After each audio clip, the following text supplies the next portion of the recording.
2-3 రోజులుగా కురుస్తున్న వడగండ్ల వాన వల్ల రైతులు తీవ్రంగా నష్టపోయారు. జరిగిన పంట నష్టానికి తమకు ప్రభుత్వం నష్టపరిహారం చెల్లించాలని కోరుతున్నారు. వేల ఎకరాల్లో వరి, మొక్కజొన్న, కూరగాయల పంటలతో పాటు బొప్పాయి, మామిడి, జామ తోటలు కూడా తీవ్రంగా దెబ్బతిన్నాయని ప్రభుత్వం ఇప్పటివరకు దీనిపై స్పందించకపోవడం విచారకరమని అంటున్నారు. పంట నష్టాన్ని అంచనా వేసి నష్టపరిహారం అందేలా చేయాలని అధికారులను కోరుతున్నారు. 2 రోజులుగా తెలంగాణ వ్యాప్తంగా 10 చోట్ల వడగండ్ల వానలు కురుస్తున్నాయి.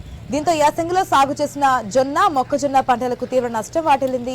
ఇప్పటికే చేతికి వచ్చిన జొన్న, మొక్కజొన్న పంటల నూర్పిడికి ఈ వర్షాలు ఇబ్బందికరంగా మారాయని రైతులు వాపోతున్నారు. మరోవైపు వాతావరణంలో మార్పులతో రాష్ట్రంలో అకాల వర్షాలు కురుస్తున్నందున రైతాంగం అంతా అప్రమత్తంగా ఉండాలని ప్రభుత్వం సూచించింది. మార్కెట్కు తీసుకొచ్చే పంటలు దెబ్బతినకుండా అన్ని జాగ్రత్తలు తీసుకోవాలని మార్కెటింగ్ శాఖ అధికారులను ఆదేశించింది. ఇదిలా ఉంటే ఏపీలోని కాకినాడ జిల్లాలో వాతావరణం ఆకస్మికంగా చల్లబడింది. కాకినాడ నగరంలో వాతావరణ మార్పు ప్రభావంతో భారీగా వడగండ్ల వాన కురిసింది. భారీ వర్షంతో రహదారులు నీట మునిగాయి. అక్కడక్కడ విద్యుత్కు అంతరాయం కలిగింది.